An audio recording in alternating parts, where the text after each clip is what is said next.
चलो simply mutation कई बार तुमने सुना भी होगा। म्यूटेशन मैंने बताया है कि ऑल ऑफ सडन चेंज, ठीक है। सडन चेंज एक जेनेटिक लेवल पे कुछ सडन चेंज होता है, उसको म्यूटेशन कहते हैं। म्यूटेशन हमेशा हर केस में हार्मफुल नहीं होते हैं, लेकिन फिर भी हम मोस्ट ऑफ द म्यूटेशन को हार्मफुल ट्रीट करते हैं, ठीक है। Mutation means harmful changes in genes, harmful changes in genome. अब आप देखो, इसके लिए आपको बैकग्राउंड में कुछ चीजें एकदम क्लियर रहनी चाहिए। फिर से वही बातें हैं, जीन, जीनोम, जेनेटिक्स, जिसके ऊपर लोकस है, लोकस पे जीन्स की इंफॉर्मेशन है। उन जीन्स की इंफॉर्मेशन से एमआरएनए फॉर्म होगा, उन एमआरएनए की इंफॉर्मेशन से राइबोसोम, ईआर, ठीक है, सब टीआरएनए, ये पूरी यूनिट प्रोसेस करके प्रोटीन बनाएगी। तो अगर कुछ चीज यहाँ पे इस जीन्स के लोकेशन में चेंज हुआ है, तो आपके दिमाग में तुरंत चलना चाहिए, अगर ये इंफॉर्मेटिव पोजीशन पे होगा। जैसे कि अभी नेक्स्ट चैप्टर में फिर से आपको म्यूटेशन पढ़ना है जीन के रिस्पेक्ट में, बट मैं यहीं पे इंट्रोडक्शन और उसको लेके थोड़ा सा कवर कर दूंगी, ठीक है। तो जीन्स में, जीन्स मतलब जिसके पास इंफॉर्मेशन किस चीज की, टू कोड प्रोटीन, प्रोटीन को सिंथेसाइज करने की इंफॉर्मेशन। इतनी बात आप सबको समझ में आती है। तो अब जीन्स में अगर सडन चेंज हुआ, तो मतलब ये जो पर्टिकुलर प्रोटीन होगा, ये किसी न किसी मेटाबॉलिक पाथवे का पार्ट होगा। एंजाइम है तो किसी न किसी मेटाबॉलिक पाथवे को कंट्रोल कर रहा होगा, कैटाबॉलिज्म में होगा या एनाबॉलिज्म में होगा। या कोई स्ट्रक्चरल प्रोटीन होगा तो प्लाज्मा मेम्ब्रेन का स्ट्रक्चर बना रहा होगा, या कोई हार्मोनल प्रोटीन है तो हार्मोन का प्रोडक्शन कर रहा होगा। तो यू कैन रिलेट कि अगर यहाँ पे कुछ भी फॉर्मेशन हो रहा है, तो उसके फॉर्मेशन से रिलेटेड एक मैकेनिज्म थी, and it is totally by chance phenomena कि किस जीन पे, किस लोकेशन पे ये डैमेज हो जाए। आई बात समझ में बच्चा? किस जीन पे, दुनिया भर के जीन प्रेजेंट है, किस जीन पे, किस जगह पे डैमेज हो जाए। तो this is totally by chance phenomena. But alternate उसका रिजल्टेंट हमें यही मिलेगा कि जो भी जीन है जिसके पास इंफॉर्मेशन थी, उस इंफॉर्मेशन में अल्टरेशन आएगा, और उस अल्टरेशन की वजह से प्रोटीन के सिंथेसिस पे, मेटाबॉलिज्म पे, और सम टाइम ये इतने हार्मफुल हो जाते हैं कि एक सिंगल जीन का म्यूटेशन भी एक पूरी की पूरी डिजीज को कॉज कर सकता है। जैसे आपको पढ़ने भी है, सिकल सेल एनीमिया ऐसी डिजीज है, एक सिंगल, आज बात भी करेंगे उस पर, सिंगल चेन से उसका पूरा का पूरा एनेमिक हो जाता है वो बंदा। Are you getting my point? ठीक है। क्या बताया मैंने? हमने बताया म्यूटेशन, म्यूटेशन जब भी होगा तो वेरिएशन आएगा ही आएगा। तो वेरिएशन के लिए हमारे पास दो रीजन होते हैं, दो दो पाथवे हैं वेरिएशन का। या तो रिप्रोडक्शन से आ जाए, रिप्रोडक्शन में भी कौन सा रिप्रोडक्शन, फटाफट बताओ, which reproduction causes variation, creates variation among the organism? अरे बेटा फटाफट आना चाहिए इसका आंसर। तो सेक्सुअल मोड ऑफ रिप्रोडक्शन, ठीक है। तो सेक्सुअल मोड ऑफ रिप्रोडक्शन से हमें पता है वेरिएशन आता है। सेक्सुअल ऑफ रिप्रोडक्शन में गैमेट बनेंगे, गैमेट में क्रॉसिंग ओवर हो रहा है, क्रॉसिंग ओवर से ही होमोलोगस पेयर के बीच में जीन का ट्रांसफर हो रहा है, जिस वजह से आपके दो डिफरेंट डिफरेंट लोकेशन से आए हुए दो डिफरेंट डिफरेंट गैमेट बनने, जब बनेंगे, फ्यूज होंगे, जाइगोट बनेगा, तो वहां पे भी वेरिएशन क्रिएट हो। ओके। तो एक तो रिप्रोडक्शन से वेरिएशन आ गए, दूसरा म्यूटेशन, म्यूटेशन भी जब चेंज क्रिएट कर रहा है तो वो चेंज वेरिएशन हो गया। सम टाइम ये वेरिएशन हार्मफुल होगा, सम टाइम नहीं होगा। जब हार्मफुल नहीं होगा, सुनो अब ध्यान से, जब हार्मफुल नहीं होगा तो हो सकता है उस म्यूटेशन से कोई अच्छी एडॉप्टेशन आ गई हो उसके अंदर, और उस कंडीशन में वो पर्टिकुलर ऑर्गेनिज्म सरवाइव करने लगे। ओके। और जब वो अनफेवरेबल, मतलब एकदम ऐसा हार्मफुल होगा, तो ऑब्वियसली वो डिजीज कॉज करेगा। तो चलो ये देखो, एक ड्रामेटिक एक्सप्रेशन है, देखते हैं क्या कह रहा है। म्यूटेशन क्रिएट्स वेरिएशन, म्यूटेशन से वेरिएशन क्रिएट हो सकते हैं। अनफेवरेबल म्यूटेशन सेलेक्टेड अगेंस्ट, ठीक है, सिलेक्शन कर लिया गया, जो अनफेवरेबल म्यूटेंट था उसको अगेंस्ट में सिलेक्शन हो गया, मतलब वेरिएशन आया। चलो ठीक है। रिप्रोडक्शन एंड म्यूटेशन दोनों के साथ ही कॉज हो रहा है, म्यूटेशन आ रहा है, मतलब ये एक्सेप्टेड म्यूटेशन हो गया, जो एक जनरेशन से दूसरे जनरेशन में जा रहा है। एक हो गया कि जो नहीं गया, ट्रांसफर ही नहीं हुआ। Reproduction and mutation continuous process चल रही है, क्योंकि म्यूटेशन आ गया, जीन में आ गया है, तो अब वो जीन फिर से जब वो जर्मिनल सेल से गैमेट बनेगा तो उससे एक जनरेशन दूसरे जनरेशन ट्रांसफर होता जाएगा। ठीक है, favourable mutations more likely to survive, तो एक ये अनफेवरेबल जिसको खत्म किया गया, फिर से कुछ म्यूटेशंस हुए, रिप्रोडक्शन सर्वाइवल की तरफ ही ले जा रहा है, सर्वाइव हो रहा है, लेकिन फिर से जो अनफेवरेबल म्यूटेशन होंगे वो डिजेनरेट हो जाएंगे। ठीक है, ऑब्वियसली कोई जेनेटिक डिजीज है, उस पर्सन की डेथ हो जाएगी। कई कई बार कुछ ऐसे जेनेटिक डिसऑर्डर्स होते हैं जिसमें एक तो पॉइंट म्यूटेशन से है कि वो पर्सन टू पर्सन, जैसे मेंडेलियन जेनेटिक्स डिसऑर्डर जिनको बोलते हैं, वो पर्सन टू पर्सन फैमिली में ट्रैवल करता रहता है। फिर कुछ ऐसे बड़े वाले जेनेटिक क्रोमोसोमल बेसिस पे डिसऑर्डर्स हैं जो ट्रैवल नहीं करेगा और वहीं पे खत्म हो जाएगा। तो you can relate it, complicate नहीं करना है, सिंपली आप समझो कि कुछ ऐसे म्यूटेशन है जिसको फेवरेबल कंडीशन मिल रही है, वो आगे चल रही है और वो सर्वाइवल के लिए उसके अंदर चेंज लाएगा। जैसे तुम लोग का जो लास्ट में इकोलॉजी वाला यूनिट रहेगा 12th का, उसमें एक है कि कंजर्वेशन, बायोडाइवर्सिटी का कंजर्वेशन। ठीक है, तो कंजर्वेशन में एक मैं पढ़ाऊंगी तुम्हें गामा रेडिएशन। गामा रेडिएशन के केस में क्या होता है कि प्लांट के अंदर गामा रेडिएशन करके ऐसे म्यूटेशन इंड्यूस कराओ कि वो अनफेवरेबल कंडीशन में सरवाइव कर जाए। तो ऐसा 1000 चांस आप ले रहे हो, 1000 टाइम आप एक ही प्लांट के डिफरेंट डिफरेंट स्पीसीज पे म्यूटेशन कराने की कोशिश कर रहे हो और उसके रिजल्टेंट को स्टडी कर रहे हो। तो this is again totally by chance phenomena कि कोई वहां पे ऐसा म्यूटेशन हुआ जो उसके सर्वाइवल के लिए बेनिफिशियरी हो गया। समझ रहे हो मेरी बात? तो उसमें क्या हुआ, वो कंजर्वेशन के लिए म्यूटेशन इंड्यूस कराया जा रहा है। Are you getting my point?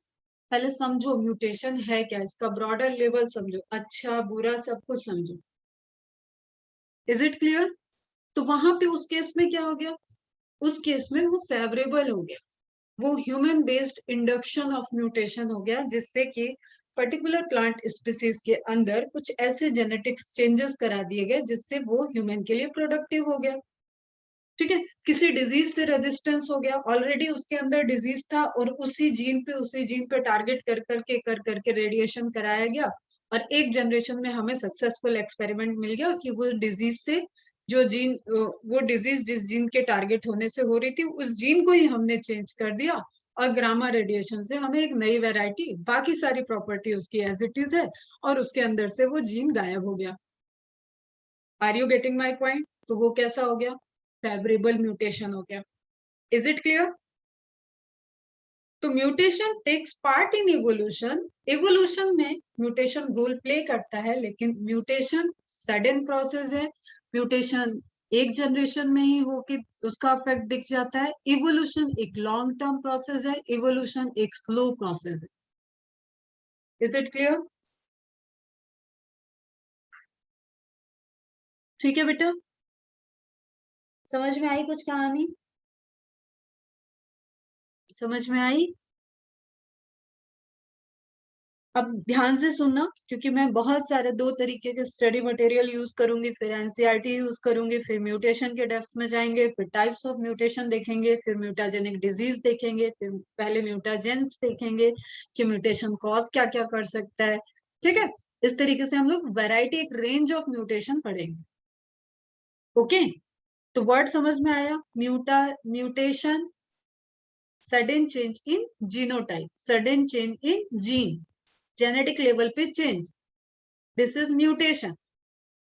Okay, mutagen, muta means mutation, gen means generate, mutagen mutation को जनरेट करने वाले एजेंट को हम कलेक्टिवली बोलते हैं म्यूटाजेन। ठीक है, म्यूटाजेनेसिस, म्यूटाजेन की वजह से होने वाली प्रोसेस को हम बोलते हैं म्यूटाजेनेसिस। वन बाय वन चीजों को देखते हैं, समझते हैं और एनालाइज करते हैं। पहले मैंने एकदम सुंदर वाली नोट्स लगा दी है ताकि आपको एकदम इजी लैंग्वेज में नोट्स बनाने हो तो आप यहीं से बना लेना। जीन म्यूटेशन, ऑब्वियसली म्यूटेशन हम कहाँ पे बात कर रहे हैं बेटा, जीन के लेवल पे चेंज होता है। एनी सॉर्ट ऑफ चेंज और alteration to the composition of DNA, already जो डीएनए का कंपोजिशन है उस कंपोजिशन में कोई चेंज हो, अल्टरेशन हो, उसको हम क्या बोलेंगे, म्यूटेशन। ओके, क्लियर है? ठीक है, other than recombination, other than recombination means क्या हुआ बेटा, वही आपका सेक्सुअल रिप्रोडक्शन। सेक्सुअल रिप्रोडक्शन के अलावा अगर कहीं से कोई चेंज आ रहा है तो उसको आप क्या बोलोगे बेटा, म्यूटेशन। ठीक है, सेक्सुअल रिप्रोडक्शन से जो चेंज आएगा वो इवोल्यूशन में रोल प्ले करता है, एक लॉन्ग टर्म में रोल प्ले करता है, वेरिएशंस में और सिलेक्शन में रोल प्ले करता है, लेकिन जो म्यूटेशन होगा वो ऑल ऑफ सडन चेंज आएगा। Recombination is called a genetic mutation. Mutation can take place due to the incorrect pairing of base nucleotide. हो सकता है, आपको पता है कि डीएनए क्या है, DNA is the polymer of nucleotides. Monomer unit क्या होती है, nucleotide. Nucleotide is made up of nitrogenous base, sugar and what, nitrogenous base, sugar and, बोलो बोलो भाई, इतना बड़ा क्वेश्चन नहीं है। न्यूक्लियोटाइड में क्या क्या होता है,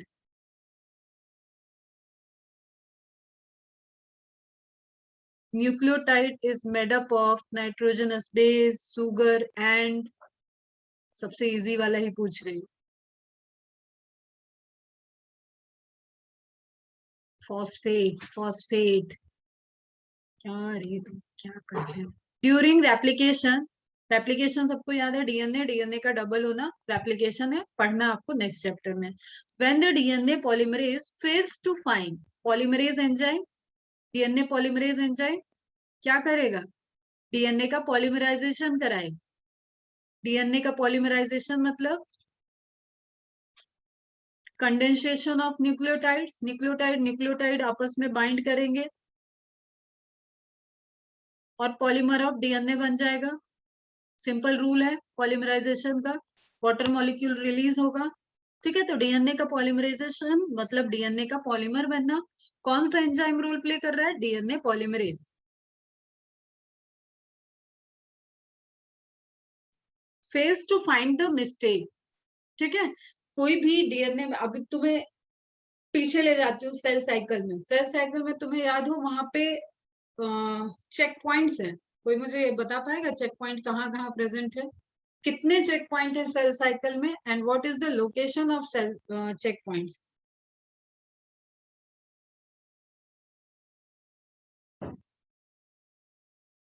और रेप्लिकेशन के बाद जो चेक पॉइंट जहां पे चेक होगा वो किस किस चेक पॉइंट पे चेक होगा कि रेप्लिकेशन प्रॉपर हुआ है या नहीं है।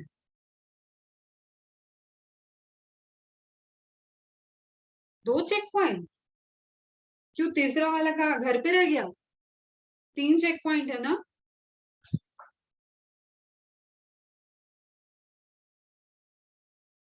तीन चेक पॉइंट है बेटा, एक जीवन से है, जीवन की सिंथेसिस की सारी तैयारी हो गई या नहीं, डीएनए रेप्लिकेशन, सेंट्रियोल रेप्लिकेशन की तैयारी हो गई या नहीं, उसको चेक करने के लिए जीवन और एस के बीच में है।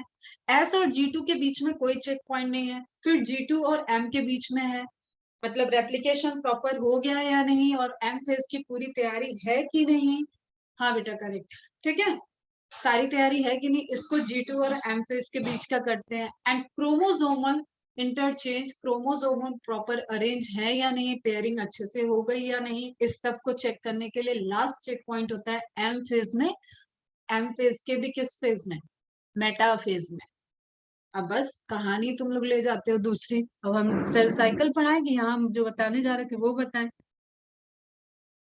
याद आया सबको। तो G2 से एम फेज में जो जाने वाला है वहां पे चेक होगा कि डीएनए पॉलीमराइजेशन प्रॉपर हुआ है या नहीं, डीएनए का रेप्लिकेशन प्रॉपर हुआ है या नहीं। साइक्लिन और सीडीकेस तो हम पूछ ही नहीं रहे हैं कि वो क्या करते हैं। ओके, तो आप ध्यान दें यहाँ पे, तो उसी चेक पॉइंट पे ये मिस्टेकनली छूट जाएंगे, जहां पे डीएनए पॉलीमरेज से कुछ मिस्टेक हो जाएगी, वो बेस पेयरिंग को गलत कर देगा।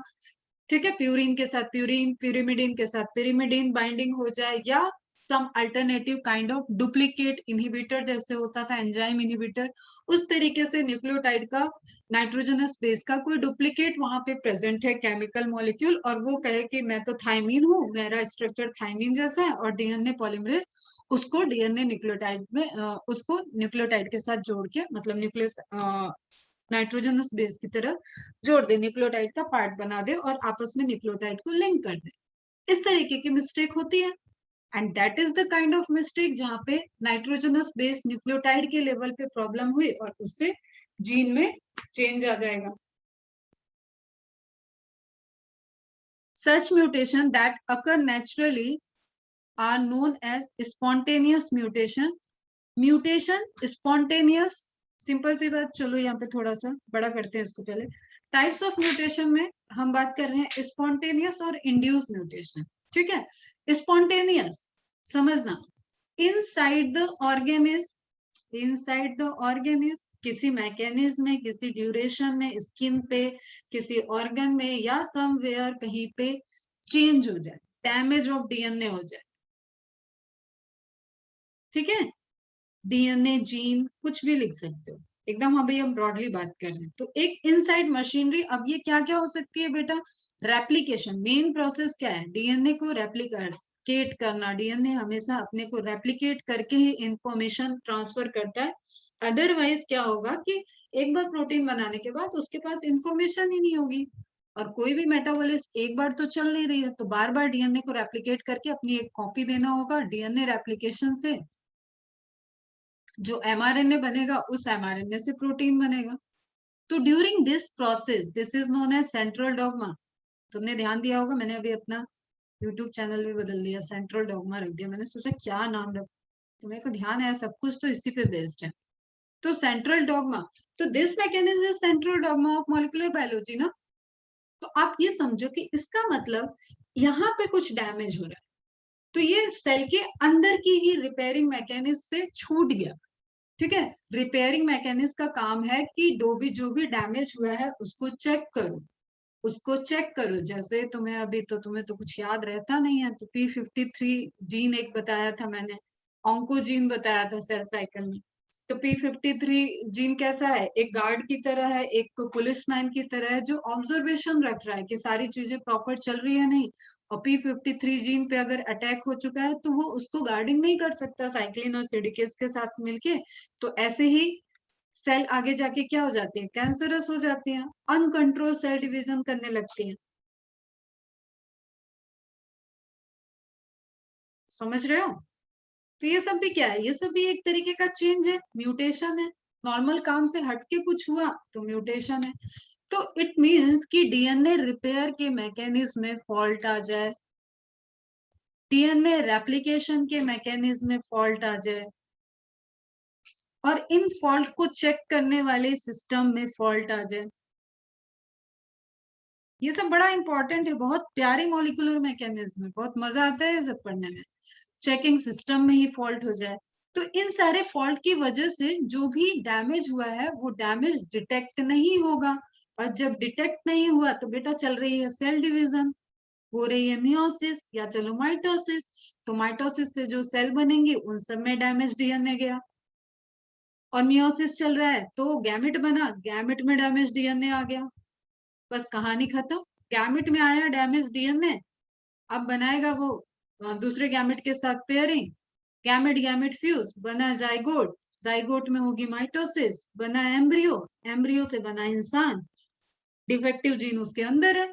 हर जीन हर बार डिवाइड किया, हर बार मल्टीप्लाई किया, और हर माइटोटिक डिवीजन से हर एक सेल के अंदर क्या पहुंच गया?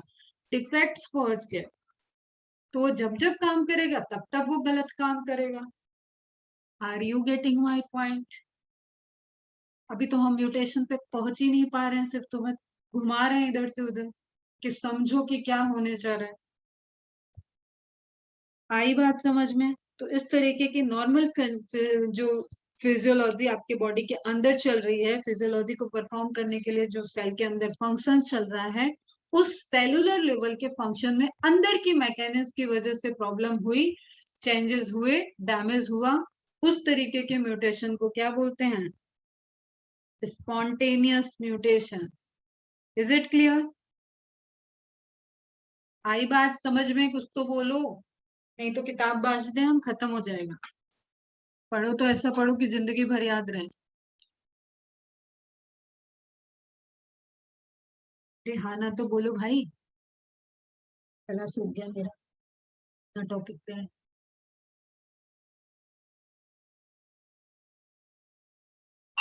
गुड। और इंड्यूस्ड म्यूटेशन क्या हो गया? अब बताओ तो जरा। जब स्पॉन्टेनियस मैंने बताया तो इंड्यूस वर्ड को पकड़ो और बताओ जरा इंड्यूस म्यूटेशन क्या होगा। मैकेनिज्म यही सब होंगी, लेकिन बाहर से इन्वायरमेंट से इंडक्शन हो जाए, समथिंग इंड्यूस्ड, दैट म्यूटेशन, किसी म्यूटाजेन की वजह से म्यूटेशन हो जाए, होगा वही डीएनए के लेवल पे, क्रोमोसोम के लेवल पे ही प्रॉब्लम होगी, लेकिन एजेंट कहाँ है? सेल के अंदर की मैकेनिज्म स्पॉन्टेनियस, सेल के बाहर इन्वायरमेंटल, बॉडी के बाहर से फैक्टर अफेक्ट कर दिए, तो उसको आप क्या बोलोगे? Induced mutation. Is it clear? जैसे आपका आजकल सबसे भयंकर वाला स्किन का कैंसर जो चला हुआ है वो यूवी रेडिएशन से, that is just because of mutation. ठीक है, स्किन कैंसर, यूवी रेडिएशन। करते हैं एक एक करके बात।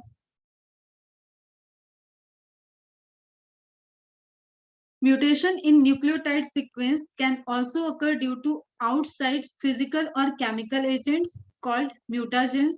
Such mutations are called induced mutation. तो two type of mutation हो गया, spontaneous inside the cell, inside the organism, cellular mechanism, जो molecular mechanism चल रही है उनकी वजह से, changes की वजह से, damage of gene, damage of flow of information, that called the spontaneous mutation. And inside the gene, inside the cell organism, damage due to the external factor, mechanism तो अंदर ही चलेगी लेकिन एक्सटर्नल फैक्टर की वजह से हो गया, तो उसने क्या किया? म्यूटेशन को इंड्यूस्ड कर दिया। प्रॉपर मैकेनिज्म चल रही थी तब तक, कोई किरणें आई, कोई ऐसी रेज आई जैसे एक्सरेज हो गया, एमआरआई, सीटी स्कैन, ये सब जितने मेथड हैं डायग्नोसिस के, इन सभी से आपके बॉडी में कुछ ना कुछ रेडिएशन जाती है।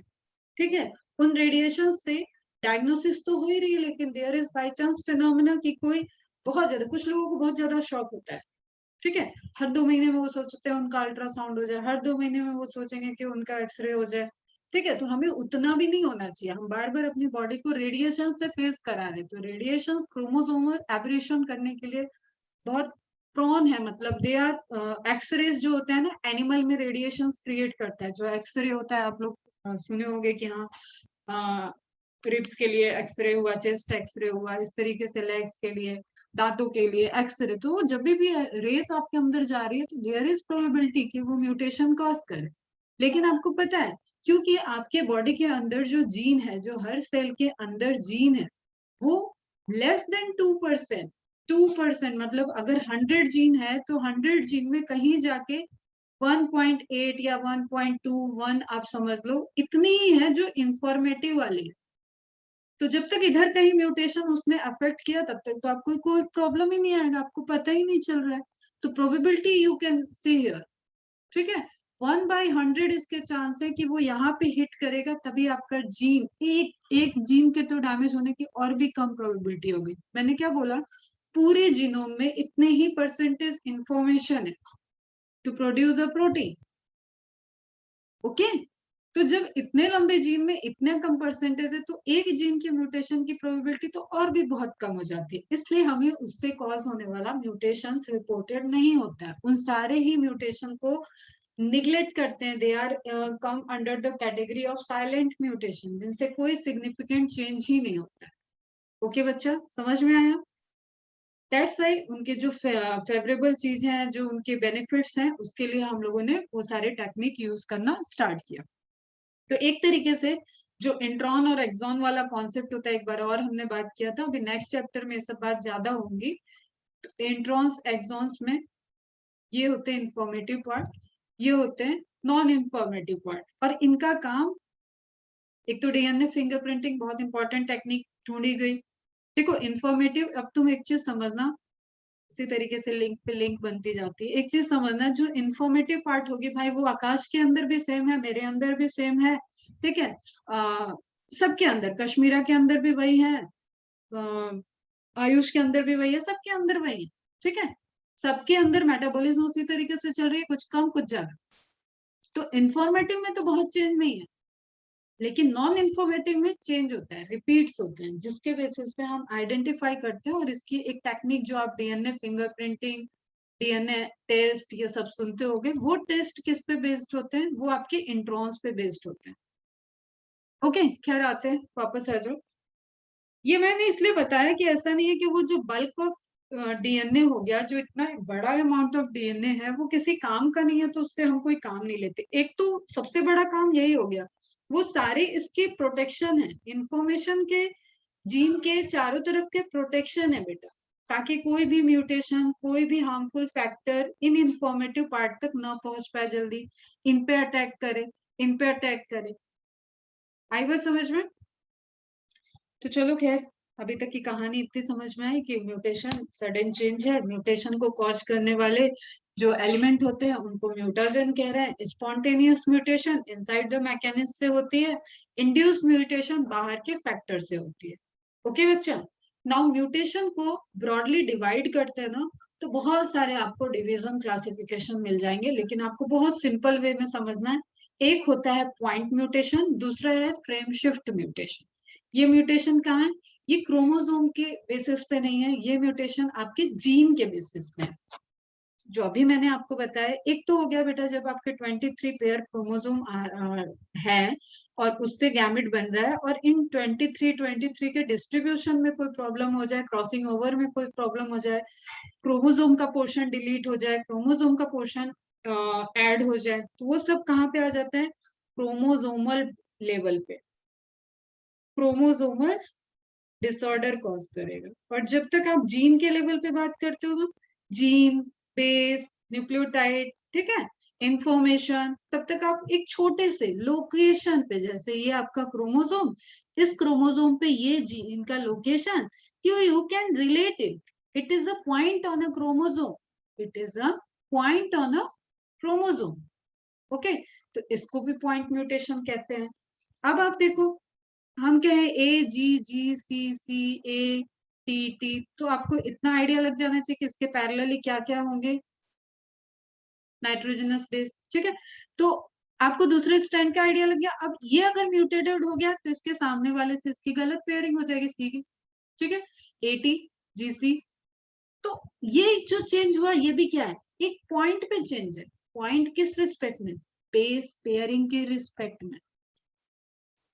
तो आप इतना ध्यान रखो कि आपको म्यूटेशन की बहुत ब्रॉडर रेंज देखने को मिलेगी आगे, जैसे जैसे आपकी क्लास बढ़ेगी आप देखोगे। बट ब्रॉडली हम उसको क्या बोलते हैं? Point mutation, frame shift mutation. दो म्यूटेशन में हम पढ़ते हैं, frame shift and point mutation. Point mutation जो अभी मैंने आपको बोला, एक तो फ्रेम शिफ्ट भी पॉइंट म्यूटेशन के अंदर आता है। आप हायर स्टडी में पढ़ोगे तो फ्रेम शिफ्ट को आप इसके अंदर ही पढ़ोगे, क्योंकि this is again related to a locus. But अभी आपको लोकस पे नहीं जाना है, आपको कहाँ जाना है? बेस पेयर पे, पेयरिंग ऑफ नाइट्रोजनस बेस, ठीक है, वहां पे कोई चेंज हो रहा है तो उसको आप क्या बोलोगे? Point mutation.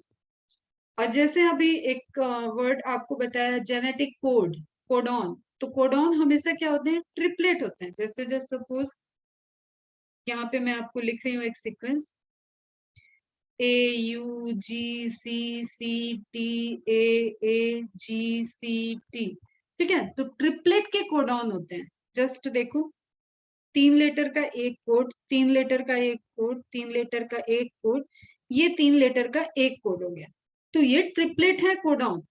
अब आप सोचो यहाँ पे, ये हम आपको ब्रॉडली बता रहे हैं, पढ़ेंगे अभी अपन एक एक को थोड़ा डिटेल में, ठीक है। अगर हम यहाँ से रिमूव कर दें इस सी को, सी रिमूव हो गया, तो अब अगला कोडॉन का सेट क्या बनेगा? ए यू जी में तो कोई फर्क नहीं पड़ा, 3 आपको वैसे ही मिल गए।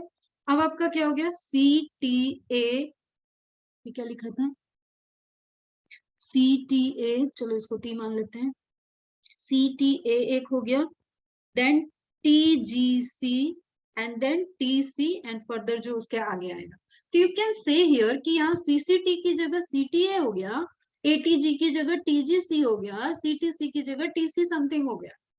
तो व्हाट यू विल फाइंड कि एक नाइट्रोजनस बेस के निकलने से इसका फ्रेम शिफ्ट हो गया। Are you getting this point? तो समझ में आई कहानी? फ्रेम का शिफ्ट हो जाना, और इसकी इंफॉर्मेशन, अब ये कुछ और अमाइनो एसिड को कोड कर रहा था। कोडॉन मीन्स जिसके पास इंफॉर्मेशन है अमाइनो एसिड को कोड करने के लिए। जैसे एयूजी के पास इंफॉर्मेशन है मेथियोनिन को कोड करने के लिए। AUG codes for the methionine and AUG is the starting codon. Next chapter में आपको पढ़ना है। तो एयूजी में तो कोई चीज नहीं आया, ये यहाँ से कोड चेंज हुआ, लेकिन ये कुछ अमाइनो एसिड सपोज 1 प्रोड्यूस कर रहा था, ये 2 प्रोड्यूस कर रहा था, ये 3 कर रहा था। यहाँ पे A1 डैश प्रोड्यूस हो गया, A2 डैश प्रोड्यूस हो गया, A3 डैश प्रोड्यूस। तो इस अमाइनो एसिड का सीक्वेंस एक दूसरे टाइप के प्रोटीन को फॉर्म कर रहा था, इस अमाइनो एसिड का सीक्वेंस एक दूसरे टाइप के नए टाइप के प्रोटीन को फॉर्म करेगा। And this is simply mutation. Information change हुई या नहीं हुई? हुई ना? हुई। यस मैम, हुई। ओके, समझ में आया तुम्हें? तो ये ब्रॉडली मैं बता रही हूँ कि फ्रेम कैसे शिफ्ट होता है। फ्रेम शिफ्ट के लिए जैसे अभी यहाँ से एक को रिमूव कर दिया था, उसी तरीके से आप एक को ऐड कर दो तो भी फ्रेम शिफ्ट होगा। ठीक है, जस्ट आप यहाँ पे टी ऐड कर दो तो नया कोड क्या बन जाएगा, TCC, और ये वाला टी अगले में चले जाएगा, TAT। तो एक तीसरा कोड बन जाएगा, मतलब तीसरे टाइप की वेराइटी बन जाएगी। एक और फ्रेम शिफ्ट होता है, समझना, कोशिश करना समझने की, बाद में तो पढ़ाएंगे यहाँ। अगर हम यहाँ से 3 कोड को हटा दें, जस्ट हम ये AUG को ही हटा दें, तो एक अमाइनो एसिड के सीक्वेंस, एक अमाइनो एसिड के नाम में चेंज आएगा, आगे कोई चेंज नहीं आएगा। आई बात समझ में? बाकी सब चेन से, इन सब में क्या हो रहा है, सब chain of sequence he change हो गया, सारे अमाइनो एसिड चेंज हो गए, लेकिन 3 को ही तो एक कोड कर रहा था। तो या तो आप 3 को निकाल दो और 3, या तो आप 3 को ऐड कर दो। तो 3 के एडिशन या 3 के डिलीशन से, क्योंकि जो सेट ऑफ कोडॉन है वो 3 बेस पेयर का है, 3 बेस पेयर का है, तो आपने 3 बेस पेयर को ऐड किया तो एक नया अमाइनो एसिड ऐड हो जाएगा। 3 बेस को डिलीट कर दिया तो एक अमाइनो एसिड डिलीट हो जाएगा, बाकी आगे वाले सेम रहेंगे। ओके बेटा, तो इनका अफेक्ट किस तरीके से पड़ता है प्रोटीन की सिंथेसिस पे, this is the huge range of mutation. Okay, चलो अब अपन आ जाते हैं, लाइन बाय लाइन पढ़ते, बहुत सारी चीजें हमने आपको एक ब्रॉडली बता दी हैं। तो what is point mutation? When a mutation occurs on a single nucleotide in the DNA molecule, it is called a point mutation.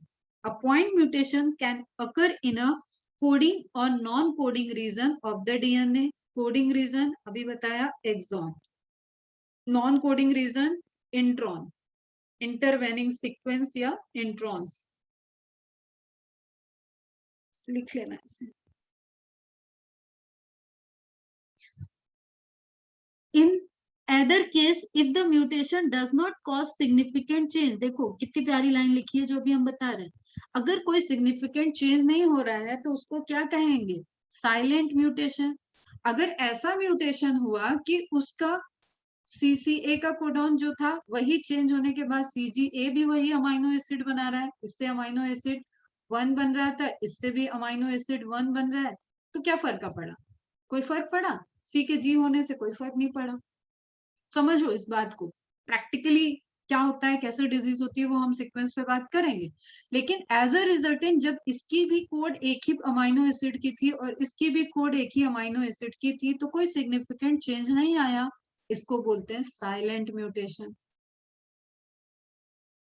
और बाकी बात, वो 99% जो जंक DNA है उसमें अगर कहीं पे म्यूटेशन हुआ तो भी कोई सिग्निफिकेंट चेंज नहीं आएगा, उसको भी क्या बोलते हैं, साइलेंट म्यूटेशन। दोबारा ज्वाइन कर लेना सेम आईडी से। इज इट क्लियर बच्चा? क्लियर है? साइलेंट म्यूटेशन हुआ लेकिन उसने कुछ असर नहीं दिखाया, दैट इज सिंपली साइलेंट, आवाज नहीं है। ओके, कोई इफेक्ट नहीं दिखा, that is silent mutation. Is it clear? करो कि जब जीन सीक्वेंस की स्टडी हो रही है लेकिन उससे बनने वाले कोड में कोई चेंजेस नहीं आया, तो ऐसे म्यूटेशन को हम क्या बोल देंगे बेटा, साइलेंट म्यूटेशन। साइलेंटली म्यूटेशन हुआ लेकिन कोई सिग्निफिकेंट चेंज नहीं है, लेकिन एक ही न्यूक्लियोटाइड पे चेंज हुआ था, इसलिए क्या बोले उसको, पॉइंट म्यूटेशन। सबको समझ में आ गई इतनी बात?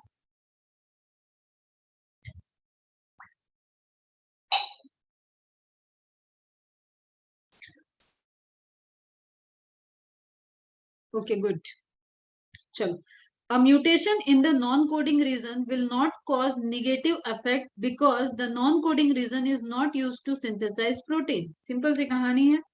But what about a mutation in the coding region? एक coding region में हुआ तो क्या होगा? तो होगा बेटा इफेक्ट पड़ेगा। साइलेंट होगा तो सीक्वेंस चेंज हो जाएगा और फिनोटिपिक इफेक्ट नहीं दिखेगा, लेकिन इफेक्ट तो पड़ेगा। कोडिंग रीजन में तो चेंज होंगे, कोडॉन में चेंज होंगे। क्लियर? ठीक है, हार्मफुल हुए या नहीं हुए वो दूसरा matter. Remember that codons are a sequence of 3 nucleotide used to link amino acid. Amino acid को रीड करने के लिए नेक्स्ट चैप्टर में आपको पढ़ना है जेनेटिक कोड, जेनेटिक कोड की प्रॉपर्टी, कोडॉन्स, ट्रांसक्रिप्शन, ट्रांसलेशन, तो वहां पे ये सब चीजें आपको हो जाएंगी और भी अच्छे से clear. There are 64 codons and only 20 amino acid. ये अमाइनो एसिड पढ़ाने के टाइम में भी मैंने तुम्हें एक चीज बताई थी कि 64 कोडॉन है, लेकिन अमाइनो एसिड कितने हैं? सिर्फ 20। इससे तुम्हें क्या समझ में आ रहा है बताओ तो? एक कोडॉन,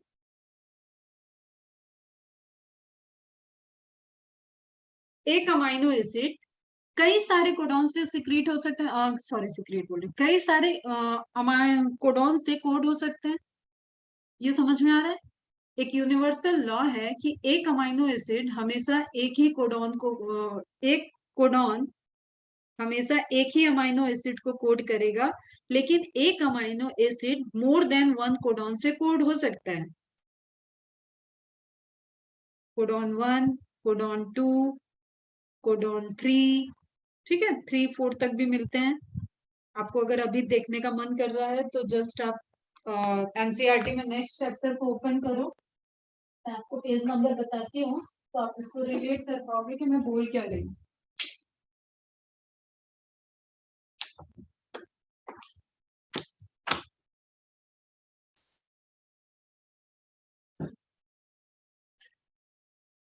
एक मिनट में एनसीईआरटी मिल जाए तब तो बताऊं। आप मॉलिक्यूलर बेसिस ऑफ इनहेरिटेंस का पेज नंबर देखो,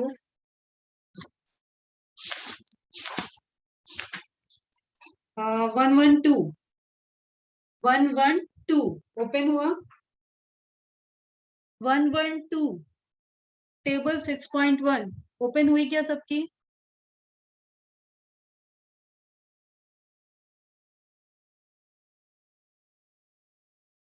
बेटा बोलो तो हाँ ना, है कि नहीं? एनसीईआरटी है ना पास में, तो फटाफट बताओ। इतने में तो हम ओपन कर लिए। हुआ ना? तो वहां पे आपको दिख रहा है एक कोडॉन की टेबल दिख रही है पूरी, दिख रही है ना बेटा? उसमें आप देखो कि जैसे फर्स्ट बॉक्स को ही देखो, अभी जैसे चेकर बोर्ड बना रहे थे उसी तरीके से आप फर्स्ट बॉक्स को देखो। अभी ये आप भूल जाओ कहाँ यू यू लिखा है और यू लिखा है, क्या लिखा है वो भूल जाओ, लेकिन आप कोड को देखो। फेनिल एलेनिन का रिप्रेजेंटेटिव दिया है PHE, PHE, ठीक है? तो यू यू यू भी फेनिल एलेनिन को कोड कर रहा है एंड यू यू सी वो भी फेनाइल एलेनिन को कोड कर रहा है। मिला क्या सबको?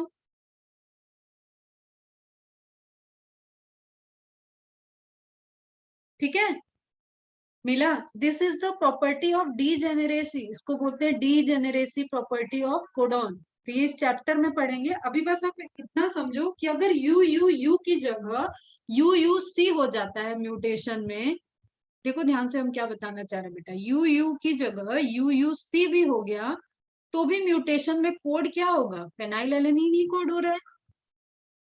Is it clear? Are you getting my point? तो इस म्यूटेशन से कोई फर्क पड़ेगा क्या? नहीं पड़ेगा। ठीक है, this is again a silent kind of mutation. उसी तरीके से आप देखो U U A leucine, U U G leucine. अब आपको एक मैजिक बताऊं, इसमें देखना आप हमेशा थर्ड लेटर में वेरिएशन दिखेगा। ये बोर्ड जब पढ़ाएंगे तब आएंगे उस पर कि कैसे बन रहा है, लेकिन आप देखो U you you you see ए जी लिखा हुआ है। यू क्यों लिखा है? ये एमआरएनए पे इंफॉर्मेशन होता है कि प्रोटीन क्या बनेगा। तो एमआरएनए में आपको पता है कि थायमिन की जगह यूरेसिल होता है। ठीक है, इतनी चीज हम रिकॉल करा देते हैं। तो आप देखो तो UCAG थर्ड पोजीशन पे चेंज हो रहे हैं, उसकी वजह से 2 फेनाइलएलनिन को कोड कर रहे हैं और 2 ल्यूसीन को कोड कर रहे हैं। फिर आप नीचे वाले बॉक्स पे जाओ तो आपको लाइन से 4 आपको ल्यूसीन के ही कोड दिख रहे हैं, मतलब CUU, CUC, CUA, CUG। तो ऊपर 2 नीचे 4, तो मोर देन 6 कोडॉन हो गए। कितना? 6 कोडॉन हो गए आपके, मोर देन नहीं, 6 कोडॉन होते हैं total for the leucine. LEU लिखा है ना बेटा। तो आप इसमें किसी भी जगह पे आप चेंज करते हो कोड को, अगर चेंज हो रहा है तो उससे अगर वो रिजल्टेंट ल्यूसीन को ही प्रोड्यूस कर रहा है तो आपके अमाइनो एसिड के सीक्वेंस में तो कोई फर्क नहीं पड़ा। Okay, this is the law of degeneracy. देखो वहीं पे देखो आप point number 2, some amino acids are coded by more than 1 codon, hence the code is degenerate. Okay, लेकिन एक कोडॉन के आगे कहीं पे आप नहीं देख सकते हो कि वो 2 अमाइनो एसिड को कोड कर रहा है। ओके बच्चा, इसलिए वो क्या होते हैं? यूनिवर्सल। फोर्थ प्रॉपर्टी में देखना आपने लिखा है यूनिवर्सल। वो बैक्टीरिया के अंदर का कोड हो, वो आपके अंदर का कोड हो, वो एलिफेंट के अंदर का कोड हो, वो प्लांट के अंदर का कोड हो, आप लिविंग ऑर्गेनिज्म में कहीं पे भी चले जाओ, अगर कोड दिया है CUU तो वो ल्यूसीन को ही कोड करेगा। अगर कोड है UAU तो वो टायरोसिन को ही कोड करेगा। चलो इतनी कहानी बहुत हो गई, बाद में बात करेंगे इस पे। वापस आ जाओ। तो यहाँ पे जो ये लिखा हुआ है 64 codons and only 20 amino acid, इसका मतलब एक अमाइनो एसिड को कोड करने के लिए एक से ज्यादा कोडॉन प्रेजेंट है, which means that different codons can code for the same amino acid. This is the property of degeneracy. Genetic code क्या होते हैं? डिजेनरेसी को शो करते हैं।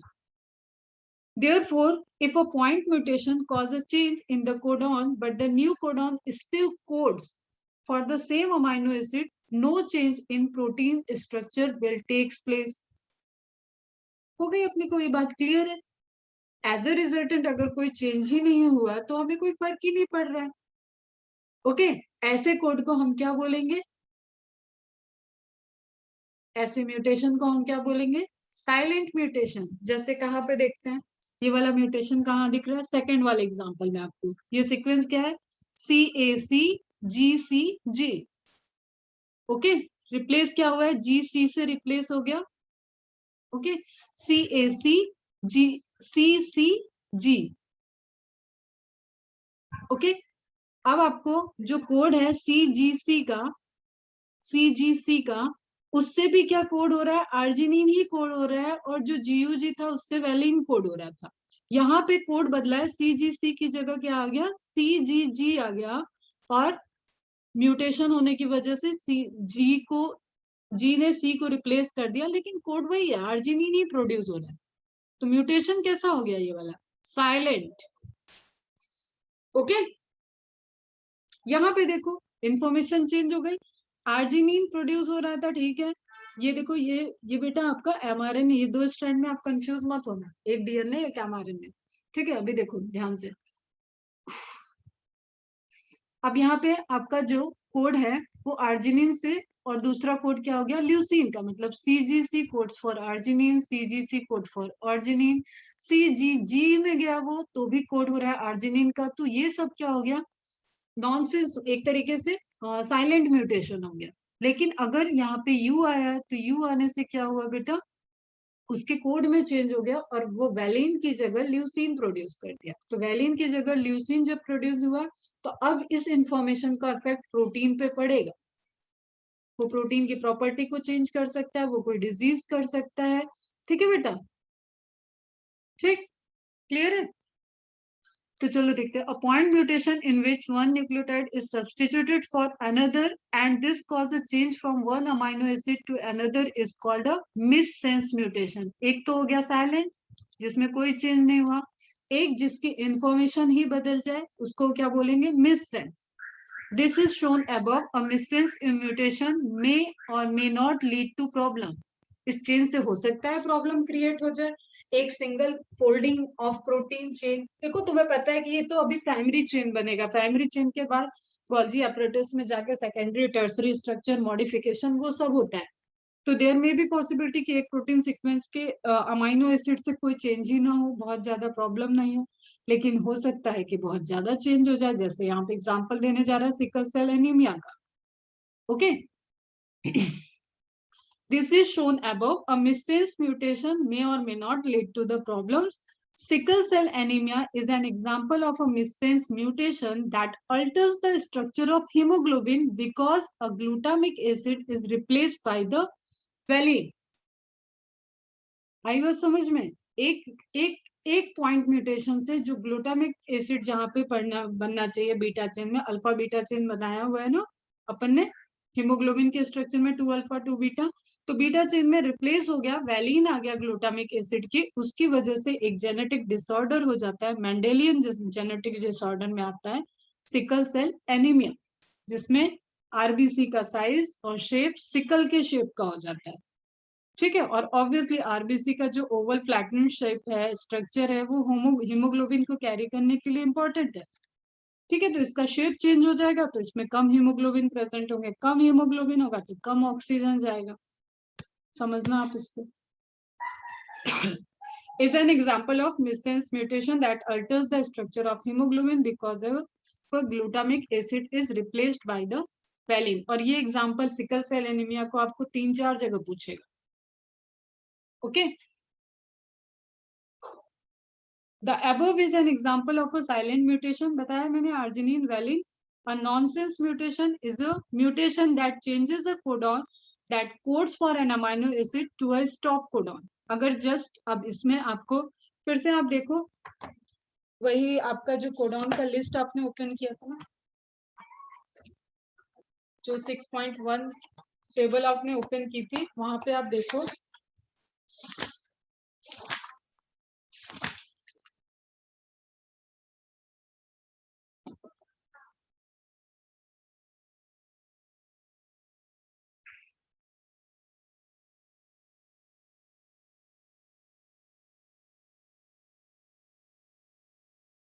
ठीक है, वहां पे आप देखना जो रिटर्न में लिखा हुआ है उसमें 6 पॉइंट में दिया है UAA, UAG एंड UGA।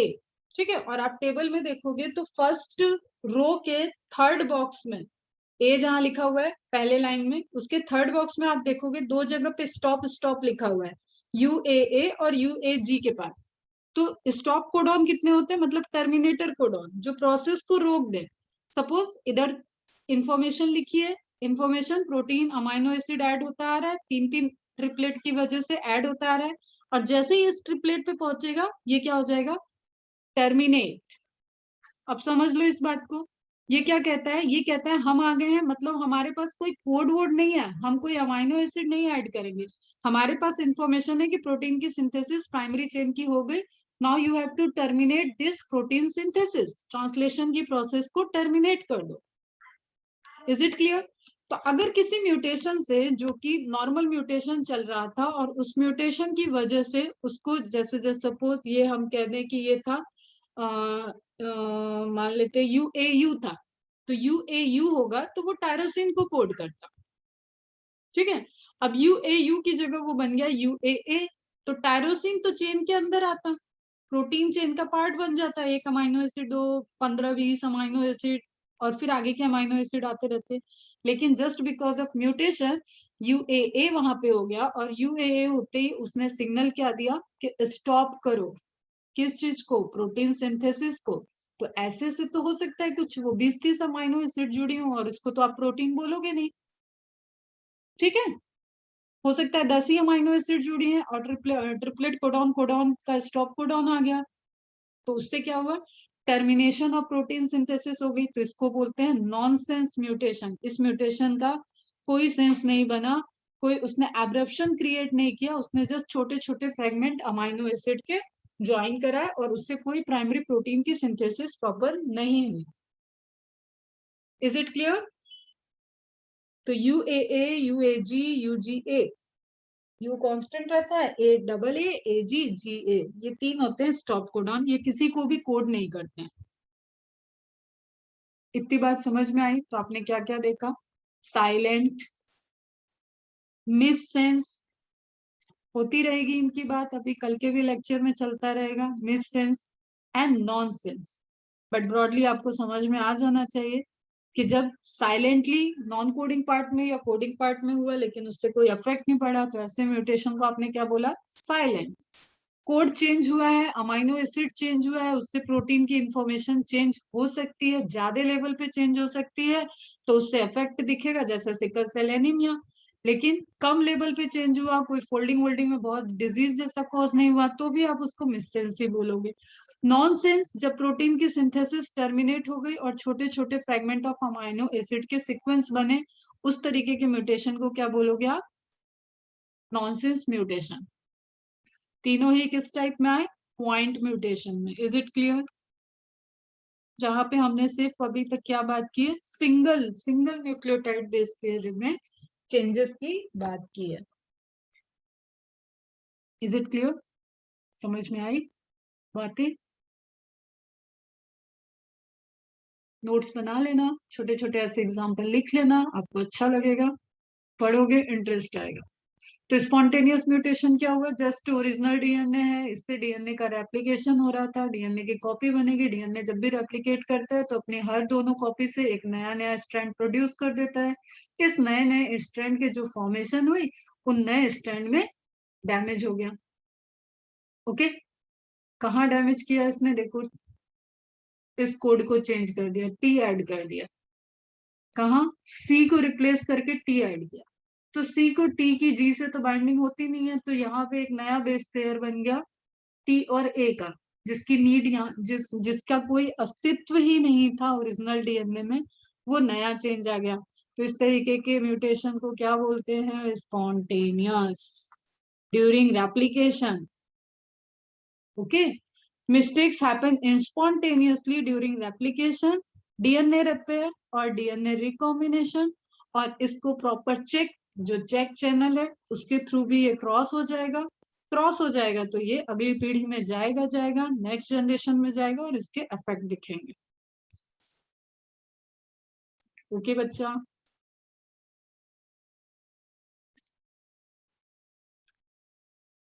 ठीक है, अब हम थोड़ा फास्ट ले रहे हैं, ध्यान से सुनो।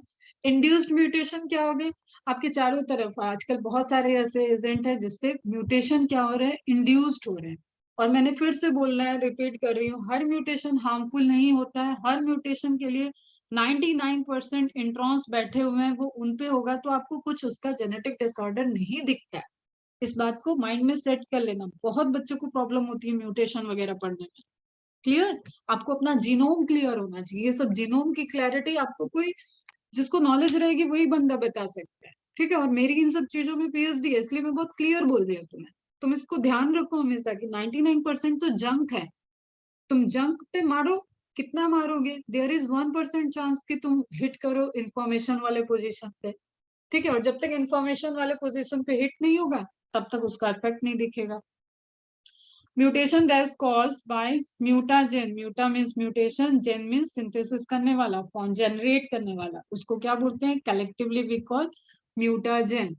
इंड्यूस जो बाहर से कर रहे हैं, तो अब आप यहाँ पे देख सकते हो, आपको कई सारे एग्जांपल दिख रहे हैं, कैडमियम बैटरी, ठीक है, पेंट वगैरह जो आप यूज कर रहे हो, स्मोक में तो भर भर के है, ठीक है? ये सब क्या है, हमारे डेली रूटीन में यूज होने वाली कुछ कुछ चीजें हैं। मोमबत्ती कैंडल में स्टेरिक एसिड होता है, वो भी म्यूटाजेन है। व्हाइटनर, टोलुएन, निकोटीन, ये सब है म्यूटेशन, म्यूटाजेन। पेंट की जो खूबसूरत इसमें एक खुशबू आती है, वो भी क्या है, एक तरीके का म्यूटाजेन है। ओके बच्चा, mutation are caused by mutagenic agent, these include radiation, फिर आप रेडिएशन से बात करो, फिजिकल म्यूटेशन में आता है, ये सब जो आपको दिख रहा है ये केमिकल म्यूटेशन है। चलो हम वन बाय वन आपसे बात करते हैं। म्यूटाजेनेसिस इज द प्रोसेस, आप स्क्रीनशॉट ले लेना, of inducing mutation by a number of physical, chemical और बायोलॉजिकल एजेंट। तो 3 एजेंट आपको याद रखना है, ठीक है? कोई वायरल अटैक हो गया, कोई बैक्टीरियल अटैक हो गया, उसकी वजह से चेंज हुआ तो बायोलॉजिकल एजेंट हो जाते हैं, ठीक है? रेज आ रही है, फिजिकल पैरामीटर, लाइट हो गया, एनर्जी की बात की, वो सब क्या हो गए, फिजिकल पैरामीटर्स हो गए। केमिकल, किसी केमिकल की वजह से इंड्यूस हो रहा है तो केमिकल हो जाएगा। The agent that cause mutation are called mutagens. Mutation induced by mutagen is called induced mutation. Sometimes mutations are occur spontaneously due to error during DNA replication. However, mutagens increases the chances of mutation. There are three types of mutagen: physical, chemical, biological. अब इसके आपको इतने बड़े बड़े notes नहीं बना, smartly काम करना है, ठीक है। फिजिकल म्यूटाजन, आप फिजिक्स इतनी पढ़ते हो, दिन रात फिजिक्स ही पढ़ते हो, तो आप रेडिएशंस को लाओ दिमाग में, x rays, UV rays, gamma rays, cosmic rays, ionising radiation को शो करते हो। और ये सभी चीजें क्या कर रही हैं, ये आपकी बॉडी में जो एब्जॉर्प्शन स्पेक्ट्रा लाइट का है, डीएनए का एब्जॉर्प्शन स्पेक्ट्रा और यूवी लाइट का एब्जॉर्प्शन स्पेक्ट्रा, मतलब यूवी लाइट को एब्जॉर्ब करता है डीएनए, इसलिए बहुत ज्यादा चांसेस होती है कि ये कार्सिनोजेनिक इफेक्ट को इंड्यूस कर दें। ओके बच्चा, फिर बात वही आती है, फिर से बात वही है कि 99% पे किया तो इफेक्ट नहीं दिखेगा, 1% में कहीं जाके बाई चांस इफेक्ट हो गया तो वहां पे आपको एक सीवियर डिजीज जिसको आप बोलते हो स्किन कैंसर, उससे आजकल कई कई लोग अफेक्टेड हो रहे हैं, ठीक है। There are number of people जो विटामिन डी के नाम पे होता है कि विटामिन डी ले रहे हैं, सन बाथ बोलते हैं उसको, वो सन बाथ लेते लेते उनके में एक चांस ऑफ स्किन कैंसर के इंडक्शन के भी चांसेस हैं। इसलिए अर्ली मॉर्निंग की जो धूप होती है उसको लिया जाता है for the vitamin D.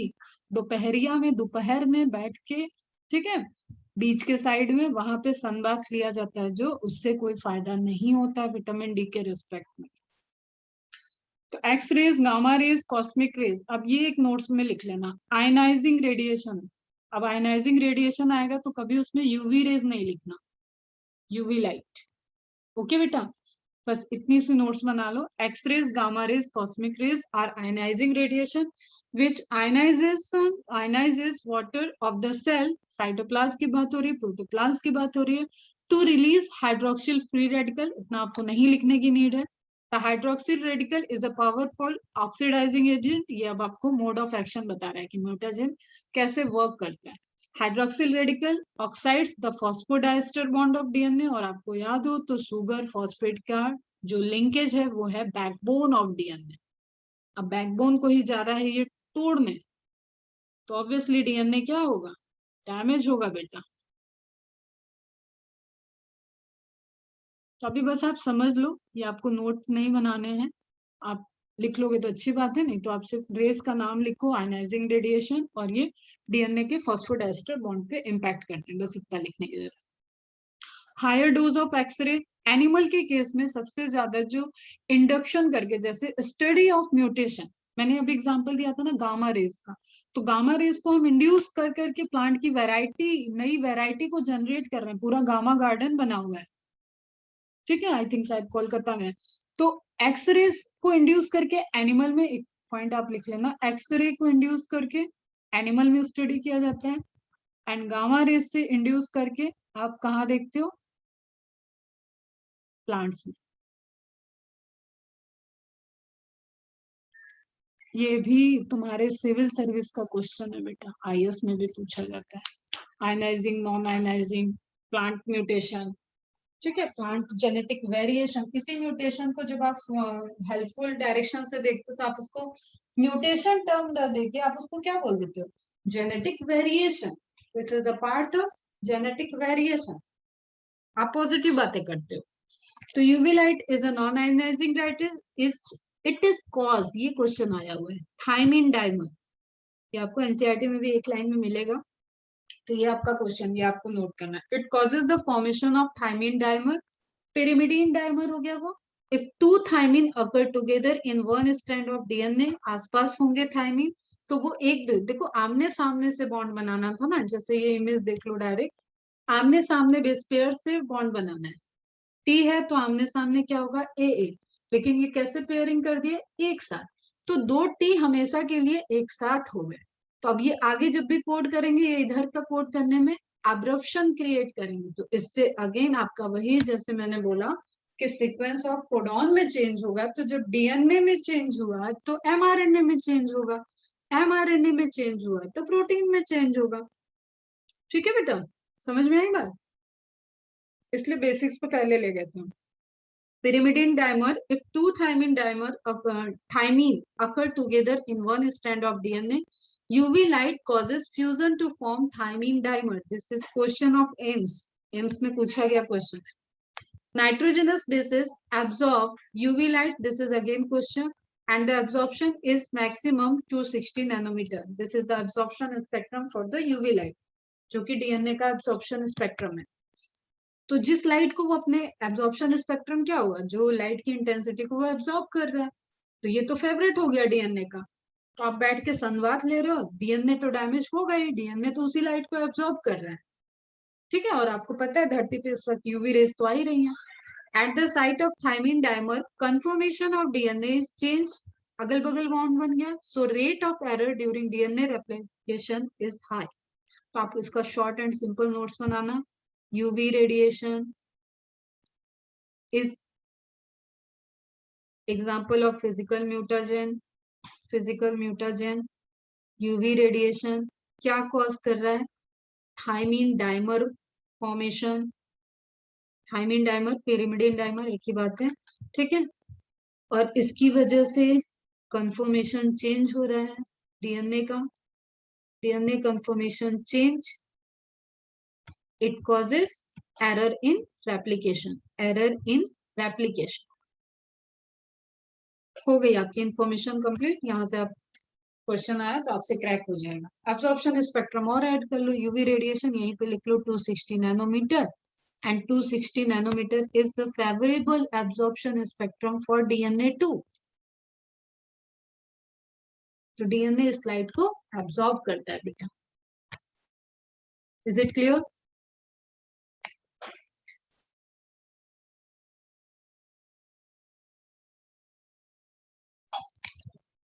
Time हो गया, अभी तो टाइम है.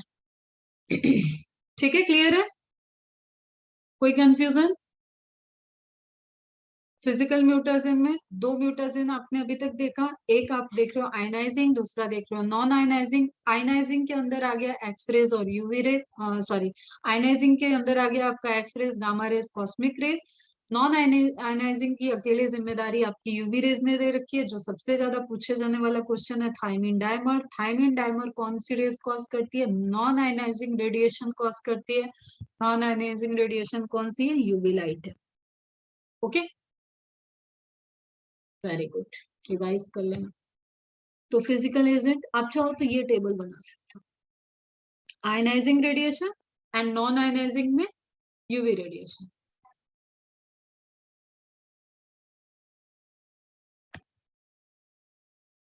ओके, अब ये बहुत हाई लेवल पे होता है तो क्रोमोसोमल लॉस भी करता है. ठीक है, अभी आप देखो पॉइंट के लेवल पे भी हो सकता है और ये क्रोमोसोम की आर्म को भी तोड़ सकता है. ठीक है बेटा, तो ये क्रोमोसोम ही आधा अधूरा हो गया, टूट गया. क्रोमोसोमल एबरेशन भी हो सकता है. सब अलग अलग है, लेवल अलग है. Damage to loss of bases mutual cross-linking of DNA to itself or proteins. Pyrimidine dimers in DNA. Proteins क्या होंगे बेटा? जो उस मैकेनिज्म में इन्वॉल्व होने वाले एंजाइम्स. ठीक है, आसपास जो डीएनए के प्रोटीन्स प्रेजेंट है, एंजाइम्स प्रेजेंट है, उससे क्रॉस लिंकिंग बना ले अगर डीएनए, तो डीएनए का नाइट्रोजनस बेस फ्री नहीं रहेगा. फ्री नहीं रहेगा तो वो दूसरे नाइट्रोजनस बेस से बाइंड नहीं करेगा, तो प्रोसेस ऑफ रेप्लिकेशन अफेक्टेड हो जाएगी. ठीक है, ये pyrimidine डायमर, थाइमिन डायमर याद रखें. टी डायमर भी बोलते हैं.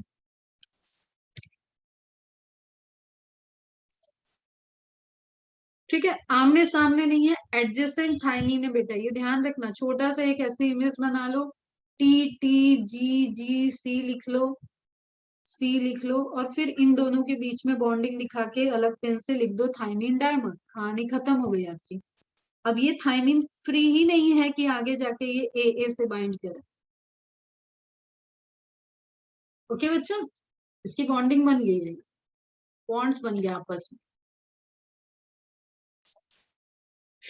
नाउ नेक्स्ट है केमिकल म्यूटेशंस. अब पता नहीं कितनी केमिस्ट्री तुम लोगों ने पढ़ी है. Intercalating agent, non intercalating agent, chelating agent, ये सब पढ़ा है या नहीं पढ़ा है? ठीक है, ऑर्गेनिक प्रॉपर्टीज में, रिएक्शंस में ये सब टर्म्स आते होंगे. तो शायद पढ़े हो, शायद नहीं पढ़े हो, बस अभी समझ लो थोड़ा सा. बायोलॉजी में अपन केमिस्ट्री ले आते हैं, जितना हम बताएंगे उतना समझ लो. Three types of chemical mutagens are found. Three types on the basis of what? Mode of action. पहली बात, mode of chemical action. किस तरीके के वो chemical reaction कर रहे हैं, that is the basis of classification of chemical mutagen. Intercalating agent. The chemical intercalate or slip in between two base pair. दो बेस पेयर के बीच में आ गया, A, G, C, C, T. ठीक है, अब हम कहें कि बेटा जी ये कोई है certain kind of intercalating agent जिसको हम कह रहे हैं बी, वो आ गया, वो एंटर करना चाह रहा है यहाँ पे, तो क्या है, यहाँ पे ऐड कर गया। अब इसका कोई सेंस ही नहीं बनता है, इसने क्या किया, इंफॉर्मेशन को इंटरप्ट कर दिया। ए, जी, बी, सी, सी, टी ये हमारे किसी काम का नहीं, नाइट्रोजन बेस ही नहीं है। Are you getting this point? Slip in between two base pair in double-stranded DNA helix and hence alter the morphology of DNA at that particular position. So it is again a kind of point mutation. Chances of error during replication is higher at this position causing mutation. जब भी replication होगा तो ये यहाँ पे गड़बड़ी कर देगा। ओके, इसको पेयर या तो कोई अननोन पेयर बना देगा या तो इसकी पेयरिंग ऐसे कर लेगा, कुछ तो ये डुप्लीकेटिंग वाला काम करेगा वहां। एग्जाम्पल इंपॉर्टेंट है, पूछा गया इंटरकैलेटिंग एजेंट का एग्जाम्पल एक्रिडीन ऑरेंज, इथिडियम ब्रोमाइड, ये आपको बायोटेक्नोलॉजी वाले पोर्शन में भी आएगा। ठीक है, एक्रिडीन ऑरेंज एंड इथिडियम ब्रोमाइड ये इंपॉर्टेंट एग्जाम्पल है, प्रोफ्लैविन तो इग्नोर करो।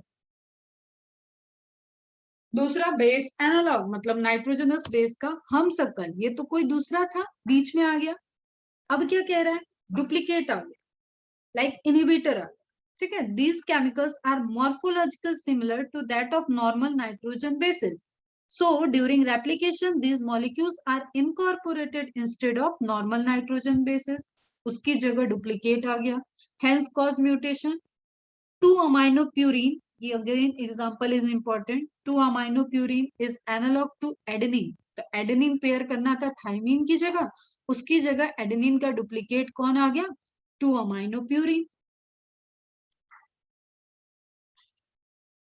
Are you getting this point? तो बेस पेयरिंग क्या हुई, गलत हो गई। जब गलत बेस पेयरिंग तो गलत कोड, गलत कोडॉन एमआरएनए, तो आगे पूरी प्रोसेस गड़बड़। Okay, analogue to adenine, 5-bromouracil is analogue to thymine. बेटा ये दोनों इंपॉर्टेंट क्वेश्चन है, मैथ्स द कॉलम में आ सकते हैं, इंपॉर्टेंट पॉइंट है। You just need to understand that कि एडेनिन की जगह 2-aminopurine आ रहा है एंड थाइमिन की जगह 5-bromouracil आ सकता है, और ये बहुत इंपॉर्टेंट केमिकल म्यूटेशन में आते हैं बेटा, आगे डिजीज आप इनसे पढ़ोगे। ठीक है, 5-bromouracil थाइमिन से बाइंड करना था, लेकिन थाइमिन की जगह उसका डुप्लीकेट कौन है जो देखने में एक जैसा लग रहा है, मॉर्फोलॉजिकल सिमिलर हो गया, 5-bromouracil। ओके, और आपको याद हो तो thymine is what, thymine is methylated uracil. Okay, चलो फिर है थर्ड टाइप का रिएक्टिव केमिकल्स। ये ना बीच में आ रहे हैं ना किसी का रूप ले रहे हैं, ये सीधे आ रहे हैं और अटैक कर रहे हैं और रिएक्शन कर रहे हैं। These chemical mutagens reacts directly with the nitrogenous bases of DNA and chemically modify the DNA causing mutation. DNA पे अटैक किया, डीएनए के नाइट्रोजनस बेस को रप्चर किया, डैमेज किया और उसको रिप्लेस कर दिया। Okay, example again important, nitrous acid react with nitrogenous bases and remove amino group from purine and pyrimidine. अब आपको प्यूरिन पिरिमिडिन का स्ट्रक्चर बायोमोलिक्यूल में मिलेगा, वहां पे आप देखो उसके किस किस पोजीशन पे अमाइनो ग्रुप प्रेजेंट है, अगर उसको रिमूव कर दोगे तो वो नाइट्रोजनस बेस की सुगर से बेस पेयरिंग पे भी इंपॉर्टेंट रोल इम्पैक्ट करेगा, और नाइट्रोजनस बेस की नाइट्रोजनस बेस से जो हाइड्रोजन बॉन्ड बन रहा है एटीजीसी वाला, उस पर भी इम्पैक्ट करेगा। तो इम्पैक्ट आना मतलब म्यूटेशन। इसके स्क्रीनशॉट ले सकते हो आप, बहुत इंपॉर्टेंट नहीं है, कुछ इंपॉर्टेंट है जहां पे मार्क कर रहे हैं।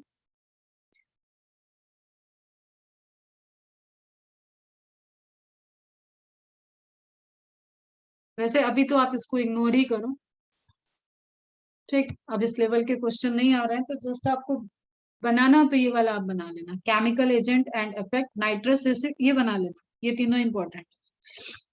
Ethyl methane, sulphonate and colchicine. Colchicine को बताया ना, मेटाफेज में अरेस्ट कर देता है सेल डिवीजन, उसके बाद आप स्टडी करते हो तो वो भी क्या हुआ, एक तरीके से म्यूटाजेन हुआ, अरेस्ट कर दिया, प्रोसेस को अरेस्ट कर दिया, ठीक है, प्रॉपर प्रोसेस नहीं होने दिया, तो उससे क्या होगा, पॉलीक्रोमोसोम एक तरफ जा सकते हैं, सेपरेशन ऑफ क्रोमोसोम नहीं हुआ, एनाफेज का स्प्लिटिंग नहीं हुआ, तो उन सब केसेस में अगर वो प्रोसेस आगे गई, जस्ट सपोज कि एक जगह पे कोल्चिसिन का इफेक्ट हुआ एक क्रोमोसोम में, वो क्रोमोसोम अलग नहीं गया, अलग ही नहीं हुआ, तो वो उसी तरीके से क्रोमोसोम आगे पास ऑन कर जाएगा।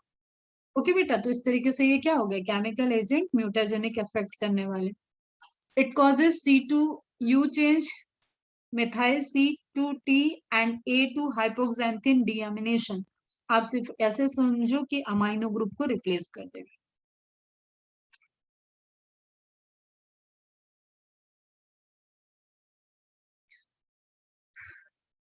ओके, म्यूटाजेनिक एंड रिकॉम्बिनोजेनिक और मिसपेयर और result in mutation upon DNA replication.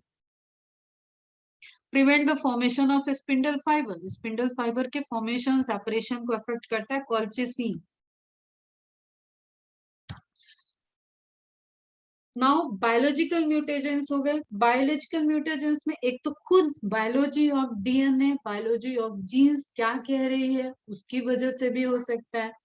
Okay बच्चा, जैसे ट्रांसपोजोन्स होते हैं, जंपिंग जीन्स होते हैं, इधर से इधर मूव करने वाले जीन्स होते हैं, क्रोमोसोम पे पता चला वो होमोलोगस पेयर की जगह दूसरे कहीं पे जाके मूव कर गया, तो दीज आर जंपिंग जीन्स। तुमको सुनने में अजीब लगेगा कि जीन जंप कैसे करते हैं, बट एक्चुअली जीन जंप नहीं करते, उस पोर्शन का डीएनए आपका कट होके मूव कर जाता है, तो दे आर ट्रांसपोजॉन्स, उनको बोलते हैं जंपिंग जीन, ट्रांसपोजॉन्स, जिनका एक पूरा प्रॉपर प्लेस आप नहीं कह सकते, बहुत लूजली वो अरेंज रहते हैं और वो कहीं पे भी जाके इंटरफेयर करके फिर से जुड़ जाते हैं, ठीक है, इंजर्शन कर जाते हैं, तो इनको आप बोलते हो transposons and insertion sequences, IS elements are biological mutagens. Example mutator gene, bacteriophage, MU, ठीक है, म्यूटेटर जीन्स, बैक्टीरियोफाज मतलब virus which attacks on bacteria is known as bacteriophage, और उसके जीन की बात कर रहे हैं तो वो हो गया आपका bacteriophage MU mutagen. Transposons and IS elements are small sequences of, ये आप इंपॉर्टेंट है नोट्स बना लें, that moves from one side to another along DNA strands and cause mutation. Transposons and insertion sequences are also known as jumping gene. This is important point. These sequences contain gene which codes the enzyme transposases which helps in transposition मतलब change of these sequence from one side to another. Okay, lecture over हो जाएगा तो join मत करना, मतलब time over हो जाएगा। IS elements are simplest type of transposable element. They are short DNA about 1000 nucleotide. देखो ये short में भी 1000 nucleotide आ गए, समझना। Long and typically contains inverted repeats of 10 to 15 base pair. ये हम आपको बताते हैं कैसे होते हैं नेक्स्ट लेक्चर में। The only genes they possess is the gene for enzyme transposase. ये इंपॉर्टेंट इंफॉर्मेशन है। ट्रांसपोजॉन के पास जो इंफॉर्मेशन है जीन की, वो कौन से एंजाइम की है, ट्रांसपोजेज एंजाइम की। IS elements are found in both chromosome and plasmid of both bacteria and archaea as well as some bacteriophages. तो U bacteria, archaebacteria and